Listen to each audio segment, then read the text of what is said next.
Hello and welcome back to another video. I get a lot of questions asking about gouache painting and underpainting specifically, and I was originally going to do a whole video about it, just everything all together, but it ended up being over 2 hours of speaking and painting footage. So because of that, I'm going to be breaking it up into 2 videos. So this is the first installment of that about underpaintings, and the following one will be a Q&A style sketchbook session showing the process of an actual painting and doing a sketchbook spread. So make sure to like and subscribe to catch that video when it comes out. But in this video, we'll strictly be talking about one of the biggest questions I get asked, underpaintings, and why I choose certain colors over others, like my pink underpaintings, green underpaintings, like why do I use those colors? Underpaintings can be a great foundation for your painting as a whole and help to unify colors and make them look more cohesive. And I really like to use them in my art. So let's get started.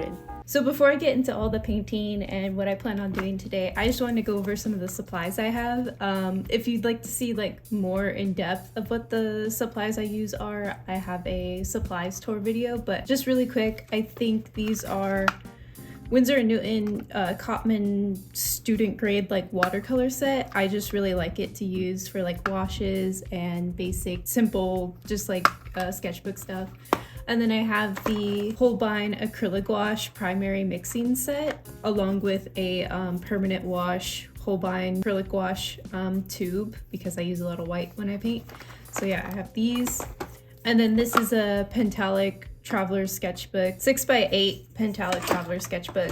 This is my new sketchbook. I just started it at the beginning of September, so wanted to test and see. I've used a bit of gouache in this in the past, and it has held up, so I'm curious to see how it'll deal with what I'm going to be doing today. And then the brushes I use, I have a Simply Simmons liner. This is one of my acrylic brushes. I just wanted to use it for this because it's so small.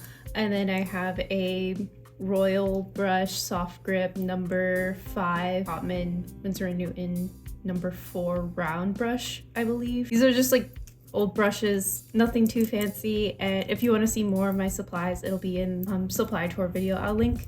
But yeah, this is what I have to get started, and then I just have some water over here. Yeah, so before I do a full-on showing my painting process, I've gotten a lot of questions about underpaintings and how I use them, why I use certain colors for certain paintings, and how you can experiment with different colors for an underpainting and have just a lot of fun with color and color interactions. So I sketched out some basic compositions right here. I took a picture of one of my plants and just wanted to have a basic subject to paint and just have as a constant in this experiment. So basically with underpaintings, I think about what type of emotion or feeling I want a painting to elicit. So, and that underpainting, if you let a bit of it show through, can aid in what you're trying to get across. So for instance, let's start off with this blue underpainting. I'm just gonna do a light watercolor wash, because I mean you could do a more opaque wash, but I feel like you really just need a light wash of color for an underpainting. Typically when I paint traditionally, I use underpaintings as just mainly a way to just get rid of the white canvas or white paper, whatever you're painting on, because it can be really overwhelming to see all that white space and begin painting and feeling overwhelmed that you have to cover everything, and it kind of kills the creative mood. So make it easier on myself. So there's the blue one, and then I'm just gonna go on to the magenta one. I flip-flop between how I use underpaintings because, let me get my thoughts together. So artists typically use underpaintings to either just get a general wash down and map out general values, or they use it as a full value study under what the more finalized colors will be. But nowadays I mainly just use it, like I was saying, as a way to get rid of the white canvas and to just have something interesting color-wise underneath all my final colors, and as a way to influence the temperature and mood of the painting, which I'll be talking about as I do these really quickly. So I took some of my gouache. It has a really good magenta, so I'm just doing a light wash of that magenta. I use magenta a lot in my underpaintings, and I'll talk about that more as we actually start to paint. But yeah, artists typically use it to map out shadows and values, and it's kind of like a warm-up before doing a final painting. I don't necessarily do it every single time that I work on a painting, but it's definitely very helpful if you hadn't already planned out values and all that sort of fun stuff. And I just sketched these out with like regular pencil because I knew it was going to be covered up, and I could still see it through the watercolor and the gouache, so no biggie. Just judging by how the sketchbook is taking the water, it's not the best, but once we start painting more opaquely or heavily, it'll be fine. It'll be fine. I'll make it work. And it's just a sketchbook. I'm not expecting this to handle a lot of work, so. And I'll explain why, after I get all these down, why I chose these colors, because I feel like they're great for either beginners or like inspiration, or just examples on why I use certain colors underneath my both traditional and digital painting, because you can do underpainting, you can make underpaintings with digital.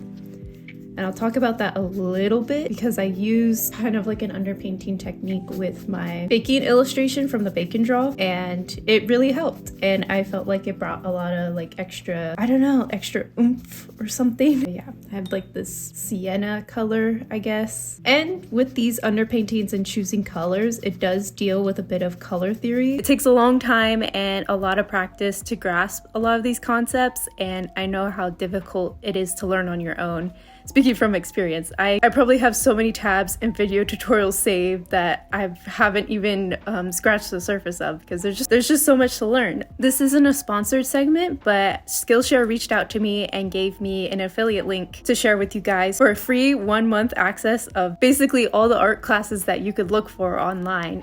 I know it's getting towards the end of the year, and I know I still have some art goals I want to reach, specifically with painting and coloring. So if you're interested in that, I would highly recommend taking Marco Bucci's classes on Skillshare. I think specifically his color survival guide. And then as I was sharing this link with you guys up on the community tab a couple days ago, at Sketches by L Rose G recommended Gabrielle Bricky's color workshop class. So thank you for that recommendation. I think I'll be checking that one out myself to brush up on my color theory. But there's just so many great resources on Skillshare, and you can access all of it for free with my affiliate link down below in the description. The free way to support me, I get a little commission off of every sign up, and you get free art classes. So yeah, that's pretty cool. But yeah, just wanted to mention that with all this learning that's going on in this video, I just want to offer that resource up to you guys, and I hope you guys really enjoy using Skillshare to get you closer to your art goals and develop your painting skills more.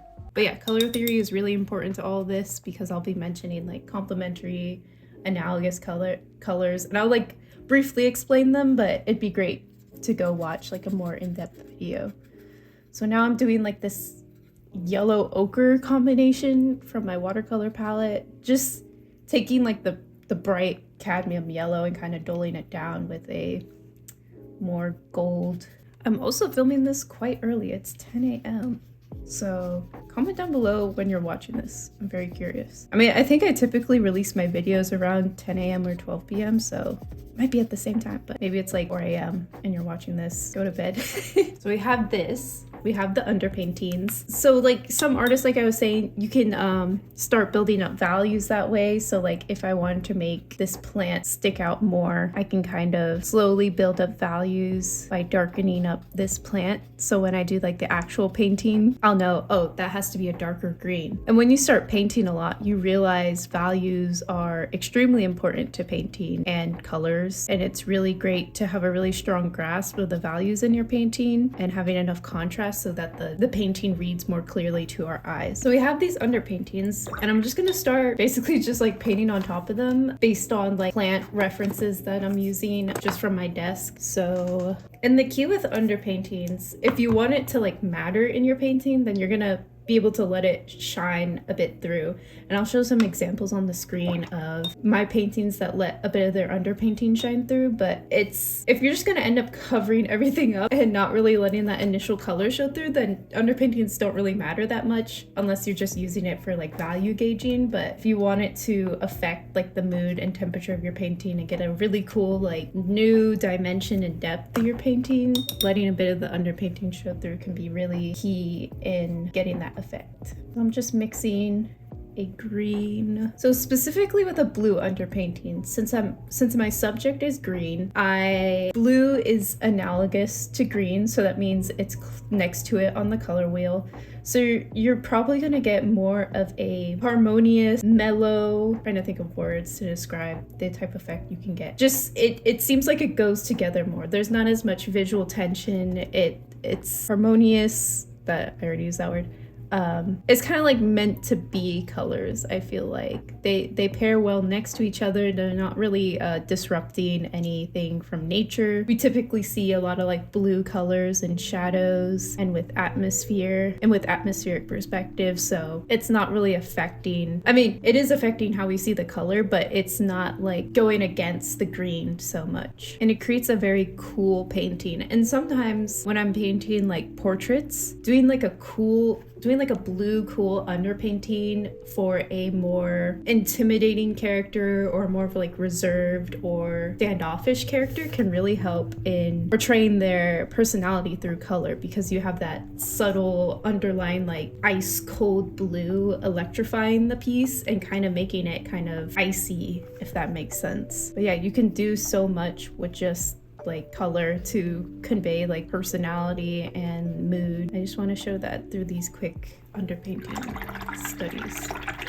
So we have the plant. I want to make the pot real quick. But yeah, to let that underpainting show through, I typically don't paint over like edges or darker shadows. Kind of just let the painting breathe in certain areas, if that makes sense. Like not covering everything up so much, just letting it breathe in certain areas. And it's definitely a thing you have to practice and learn, because I still even like struggle with it. Like I feel like I have to cover everything up and it ends up losing a bit of life it had with the underpainting. So it's definitely a balance, and I would recommend like taking your time, stepping back from the painting, and just really being conscious about your strokes and what you're painting. I'm switching brushes so I can get a bit more detail. And if you're doing like glazes or something like that, which is where you're taking more transparent layers of paint on top of paint, you can really get a unique effect when doing so. Like I'm taking like this yellow color and I'm painting over this blue and it's turning into a green. So this is almost turning into sort of, I wouldn't say a night painting, but just, I don't know, cold, dark. I find it really helpful when you're doing like large swaths of just like flat color, kind of breaking that up and letting the underpainting show through.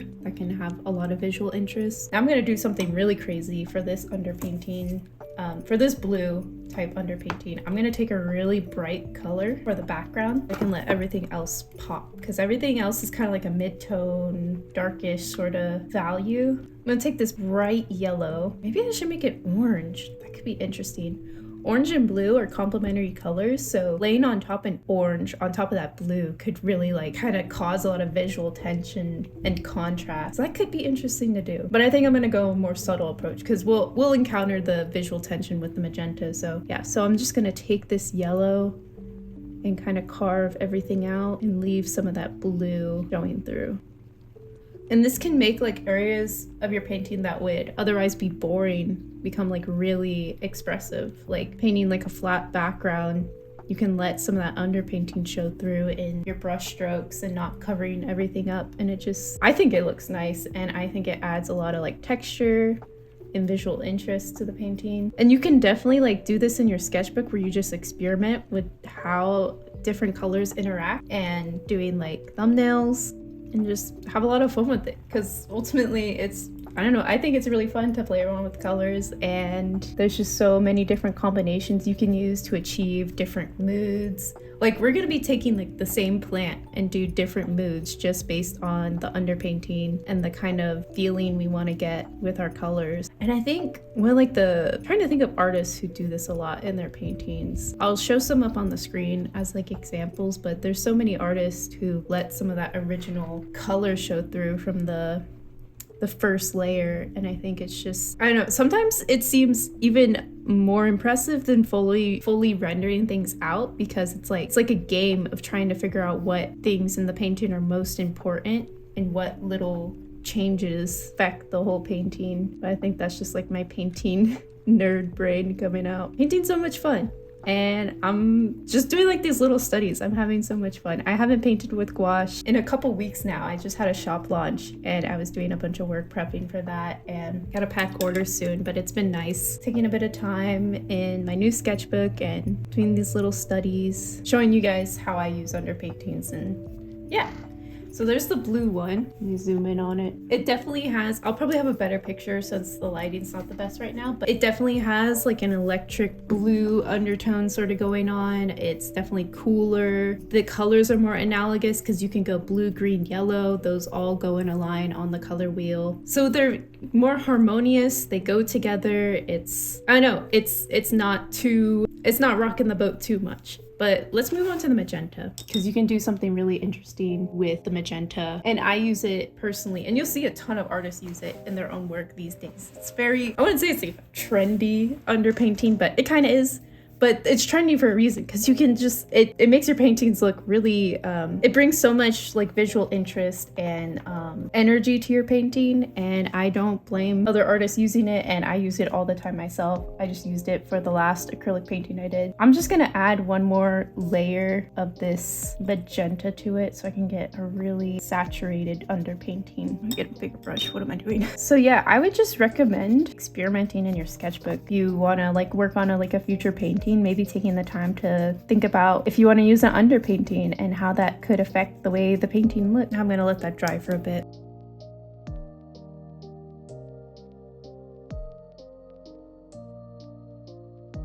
So the magenta has dried, and now we're gonna explore more of like visual tension and visual contrast when using colors together. So when looking at the color wheel, we know that red is opposite green, so therefore they're complementary. They're exact complements. So putting them together creates like, I don't know how to describe it. It just creates a lot of like visual contrast and interest, and it alludes to more interesting moods and interesting meanings with painting and color. So if you're having a more dynamic composition, using complementary colors to create more contrast could lead to more visual tension to pair with the actual like character tension. That could be a way you can use it. Or just kind of making like an ordinary still life a lot more interesting color-wise, and allude to feelings of maybe discomfort or maybe energy and like passion, sort of. I don't know, it depends on what colors you're using and how you use it. But for this, I wanted to demonstrate specifically magenta, because a lot of artists have been using it. I think because magenta is so, I feel like it's kind of like an unnatural color, even though we do see magenta in nature sometimes, like pinks and very saturated like reds and such. But pairing that with like portraits or greenery just creates a lot of like visual contrast, and I think it's really fun and interesting. It's just fun to look at. When I say visual interest, I mean just like looking at it is just interesting, and it's like eye-catching and gives some oomph to the painting and creates it just more interesting to look at. Like I don't know how to describe it. I think it explains itself. But yeah, so I'm just gonna mix some more green and kind of show what I mean by that tension, since green and red are opposites on the color wheel. They're complements, so it contrasts. So it just becomes really poppy and just brings a whole dimension to like a whole different dimension than the blue, because the blue seems more calm, it seems more serene, maybe almost cold, while this is more like fun, energetic, passionate, sort of like. This seems more like morning, while this seems more like maybe like a hot sunset.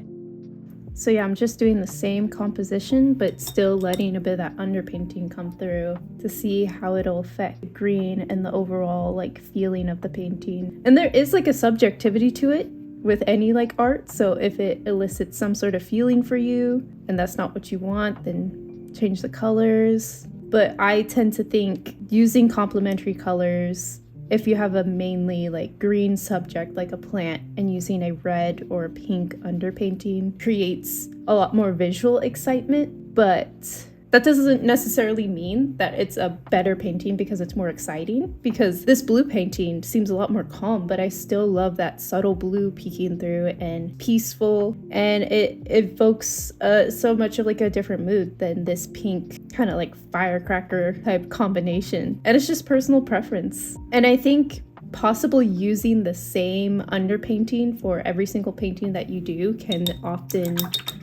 end up like leading into a style, like a color palette that you're known for. When people see like these, maybe you do green underpaintings all the time, and we'll talk a little bit about that. Or I'll just mention, maybe you do a blue underpainting for every single drawing that you do, or every single painting that you do, and then you become known for that, and it becomes a part of your process. Because art style, it's basically just your process and just the result of what you do. Time and time again, you do like the same thing over and over again, you end up with similar results. So yeah, it could, doing underpaintings and being like consistent with it could lead to interesting outcomes and maybe a consistent style. Like I was saying before, just experiment with possible color combinations and what purpose you have for a specific painting, and how the colors can aid in that purpose. How it can aid in telling the story of the environment you're depicting, or the character you're depicting, or just the general composition that you're painting. Because it doesn't even have to be representational. It could be a complete like non-objective painting, but using color and form intentionally and creating those moods. You can still elicit the same feelings through abstracted or non-objective forms. And I think that's not what, like, non-objective artwork, definitely, it's not my like favorite, it's not my preference, but I definitely see a lot of value because it's just as much skill to create a successful non-objective painting, maybe even more, that elicits and communicates the same thing as a representational painting, like of a plant. So maybe like when you see more abstractive paintings, maybe like give it another chance, look at it a bit more, because you could still learn a lot from it. And yeah, just because it takes a little bit more analyzing doesn't mean it's easier to make or not as real as an art form as more representational and realistic painting. But that's just my opinion. You may have a different opinion, and that's what art is, just subjectivity, opinion. What is art? I have no idea. I just paint and draw whatever I want, sort of, and see what happens, and I just keep on doing it. So I'm just using like the same colors that I painted on top with the blue, and it's really interesting. I'm gonna go a little bit more transparent so it can kind of come sort of like an orange because of like that glazing technique, creating more of like an orange color, laying it on top of that pink. You just get really interesting effects. There's just like so many possibilities, so many combinations. It's so much fun. Like I could literally do this all day, just playing around with these colors. And it gets even more fun once you like have like a clear idea for like the paintings that you're working on. Like the painting I'll be working on further into this video is a sketchbook spread of my characters, Bill and Saul. And planning out the color scheme for that is just really fun, and figuring out what I want this like scene to like elicit, what type of emotion, what type of feeling. Super fun. And I think that's just like my like number one like advice for like painting. Just like make sure you're enjoying it, and I don't know, find what really speaks to you, because that's the only way you can like make it like a sustainable habit or a sustainable practice. Just paint what interests you, just have fun with color, and just go crazy, make a ton of paintings. It sounds a lot easier when I say that. I know there's a lot of obstacles that come with like creating art, and like mental blocks that happen with it, but I feel like you just keep it simple and just allow yourself to not have to create like a masterpiece can be really helpful when dealing with that sort of fear of the first page, fear of the blank page or art block, and not having a good enough idea. Just getting something down on the page can really help in the rest of the process. I'm almost done with this magenta one here. I think I also did yellow on the bottom, so I'm gonna have an orange. And I'd like, once again, I'd really recommend doing this exercise, taking like a really simple subject. I just have a house plant that I have, taking a picture of it, redrawing it 4 or 5 times on a sketchbook page, and just experimenting with different underpaintings and different feelings you can create through color. I did want to talk a little bit about values. If you notice, I mean, it kind of gets lost here, but you want to make sure that your values are clear. I'll link a YouTube video down below with more information about that. They could probably, I think there's one artist, I think it's Marco Bucci, that I watched a video from, and it really made everything make sense for me. But really having strong values, clear values, and value groups make a strong painting. in my opinion, and make it easier to read, because this green is darker than the background, so it makes it stand out. But this pot is the same value as this table, so it's a lot harder to like distinguish one from another, if that makes sense. It kind of gets lost. And with understanding value, you end up understanding color a lot of the time. So for doing anything color related, value can help a ton in that. So what I would recommend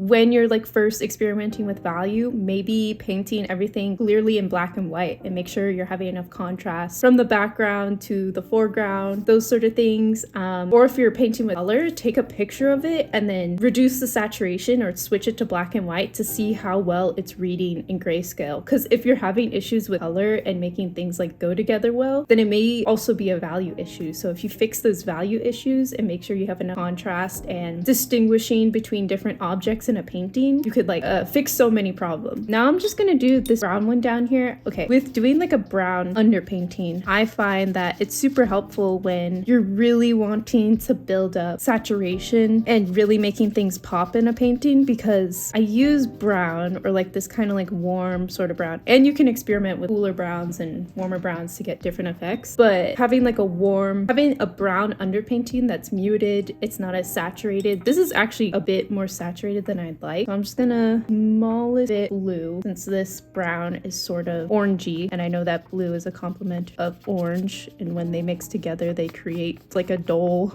brown.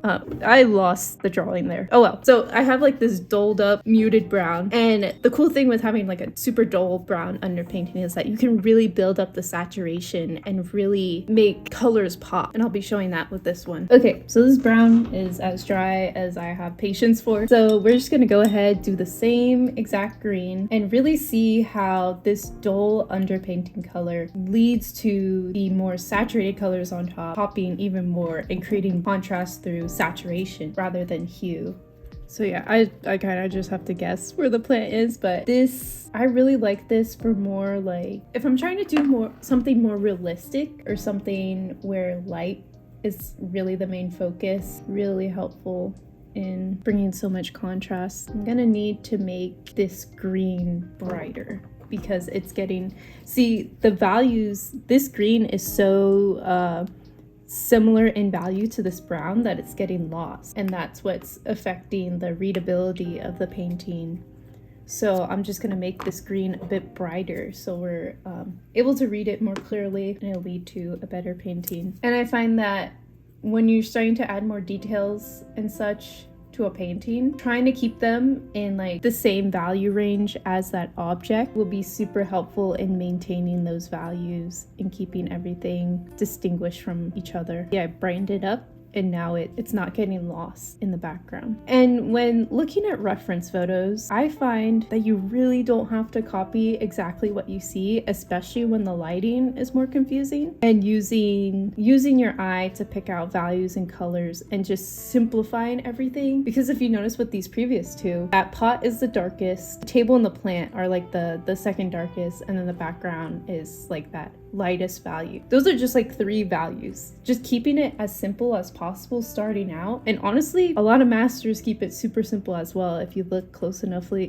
at their paintings and take it into black and white, like take like a master's work, put it into black and white, and you'll see how like clear the values are, and you'll understand why the painting works the way it does. And it's so cool, and it alleviates so much stress, because then you realize, oh, it really doesn't have to be that complex to be like a readable painting, which is cool, because then it's just more fun to paint. You can just enjoy the process of painting more and not have to worry about things being perfect or complex enough, when simplicity already brings so much like understanding, and it's fun in itself just in its simplicity. And sometimes you can say a lot more with just like a simple painting than something super complex. It's all about subjectivity and your own preference. But yeah, don't be too hard on yourself to try and make the most amazing painting in one go. because then you end up not painting at all because it becomes too scary. Just starting off small, maybe just start off painting in your sketchbook and then eventually lead to paper and then to canvas. It seems a lot more manageable, and that's basically how I started out. I was so scared to paint on canvas, so I started off painting in my sketchbook, painting on like cheaper watercolor and gouache paper, and just slowly building up that confidence. Well, I'm still scared of painting on canvas. It's still, because like canvas is expensive, but it's definitely like lessen the amount of anxiety I feel when using more catered art supplies to what I do because of the money aspect and the fear of messing up a good canvas. So I'm gonna take a yellow to do for the background. And as you can see, as this little thumbnail painting is coming along, this muted brown is leading to a lot more saturation focus being on the subject of the painting rather than the background. And I'm just gonna do a transparent wash of this yellow, do a little of opacity. I'm afraid that the values will be too similar to the plant, but we're gonna experiment, see what we can do. And I find with acrylic wash, it's not too difficult to paint over or get lighter, but I know with watercolor, you really have to preserve your white and be really mindful because you can't just work backwards like with acrylic or acrylic gouache. And I think that's why I use acrylic paint or acrylic gouache a lot when I'm doing painting, because it allows you to go back and get lighter if you needed to. Very beginner friendly. Although I may be experimenting with oil paint in the next couple weeks, possibly, which I'm super excited for. I've never really worked with oil paint and I feel like it'd be really fun. I've heard it's similar to pastel painting because of the mixability properties, but we'll see. Maybe I will fail completely, and that's okay because it would just be my first oil painting and I don't have... Okay, so that's the brown one, and let's see if we can get a bit more saturation because I feel like it's kind of becoming muted all around, so I want to kind of...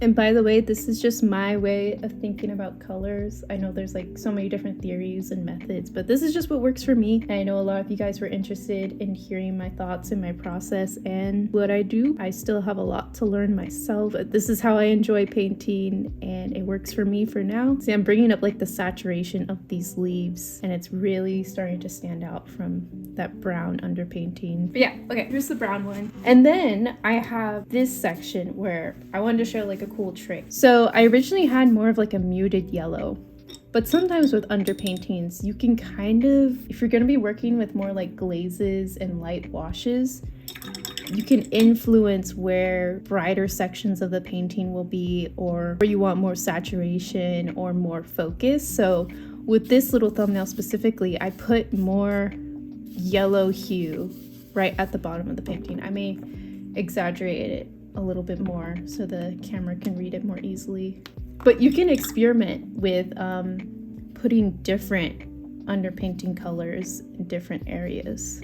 Like maybe the top part of your painting is super warm, so you do a yellow underpainting at the top or like a red underpainting at the top, and then towards the bottom it gets cooler, so you do more like a teal or like a green, and it aids in that kind of transition to a different temperature in your painting and leads to more visual interest and adds to the mood that you're trying to convey with your painting. Now moving on to this yellow underpainting, and like I was saying, I put a more saturated or concentrated form of yellow down at the bottom to experiment with having varying types of underpainting hues and seeing how that affects the painting. I'm just gonna go back to the same green I've been using, and yeah, just doing the same process and seeing how this new underpainting is affecting the mood and the feeling of... I feel like you can have a lot of fun with doing varying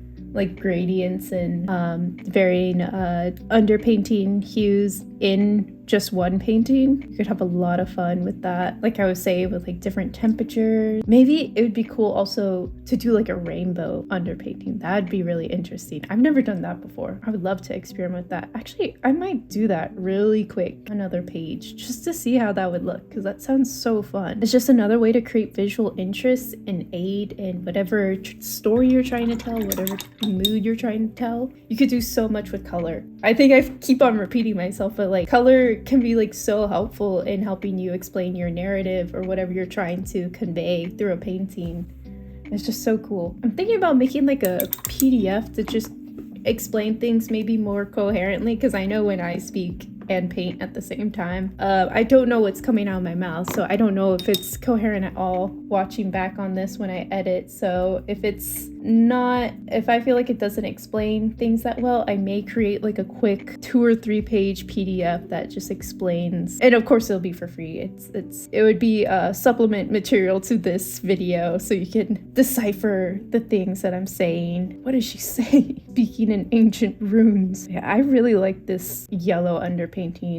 It's making it so warm. I tend to do a lot of yellow underpaintings when like doing like morning scenes or more like nostalgic scenes, because memory often is associated with the color yellow, and that's really interesting as well. Looking up along with color theory, looking up like color emotions and what emotions are typically associated with those colors. And it's so cool because a lot of times color meanings can like span across cultures and like different people, so then multiple different like types of people can understand your painting just through the colors, and it makes it so universal. Yeah, it just makes art so cool, and everyone can understand it or get something from it. Not necessarily like get the same understanding from it, but just like read it in their own way, and it's just so cool. Art is cool. I'm just gonna do like I've been doing in the previous paintings, doing like a wash for the table, and I'm just taking magenta and just doing a light wash of it to get an orange, using that glazing technique so that the bottom layer color can mix with the top layer, and it creates a cool. And once again, I'm kind of just like breaking up this wide area of blank space and just breaking it up by letting that underpainting show through. And that's just like personal preference. I just think it looks nice and it adds more visual interest to an otherwise empty area, but solid painting is also a great way to do that and can elicit a different effect. I like to add a lot of energy to my painting, so I think that's why I do it. But if you want something more serene, maybe like calming those brush strokes down and being more subtle can add to a serene aspect. But I'm always on edge when I'm painting, or just high energy, at least listening to like Deftones or like Living Tombstones or something, and just going crazy in my own world painting. So, and then for the background, I may just leave it. Sometimes just like leaving the underpainting there as itself can, I don't know, it can just be enough, and I feel like it's enough for this. So yeah, with this like gradient or mixture of different colors and hues as the underpainting can lead to like a really interesting effect, and it's almost like glowing from the bottom, which I really like, and it's something you could really play around with. And yeah, that's pretty much it for sort of like a crash course in underpainting. It really was a challenge to figure out how to explain these things, so I hope you really found it helpful and you learned a trick or two, or at least gave you an entry point into using underpaintings for future pieces. So if you want more information about that, make sure to check out the Skillshare affiliate link I have and get 1 month free of learning things like painting, drawing, all kinds of art from amazing artists. And I also wanted to say thank you so much for 25,000 subscribers. I think we reached it last week, and it really makes me happy that my content is resonating with more people. Also, some of you guys leave the sweetest comments, and it always makes my day to read them and know that you all are enjoying the content as much as I like to make it. So make sure to like and subscribe if you want to see more art content and advice style videos like this. There are definitely more on the way. I just have to edit them and get them done. You can find more of my art on Instagram, as well as check out my shop for stickers, free digital brushes, and more. And thank you once again to my monthly Snickerdoodle members and Sticker Club members. You guys help me create more content like this and continue my art practice through your support. And if you'd like to join, you can check out my Ko-fi for more benefits and behind the scenes content. I've been meaning to read you guys' names out on the end of a video for like the past couple videos now, but now I'm finally sitting down and doing it. All right, let's go. So thank you to my Sticker Club members: Air, Elisa R, Kaylin D, Charu, Demon Sketchnin, Emily, Emma, Gabriella C, Grace, Ink Palette, Izzy, Jason, Julie, Katie, Kent, Lucas S, Mar, Mayday V, Mr. Goat Was Here, Nat, Omori, Pilot, Seiche, Shelf Cat, Sir Knight, and Star. And thank you as well to my Snickerdoodles: Big Chungus, Cheap Food, Cup of Honey, Deandria, Dassy, Heather C, Nicole Nader Art, Peachy Pie Peeps, Rick Kenobi, Star Gamer, Vixen, and Valency. Thank you all so much for the support for my artwork and content creation. I will keep all my shoutouts up to date weekly as best as I can. There's always new members sneaking in from time to time. So, okay, that's it for the video. Go drink some water, have a snack, and enjoy your morning, afternoon, or night, and paint with some gouache. So yeah, see you guys. Bye.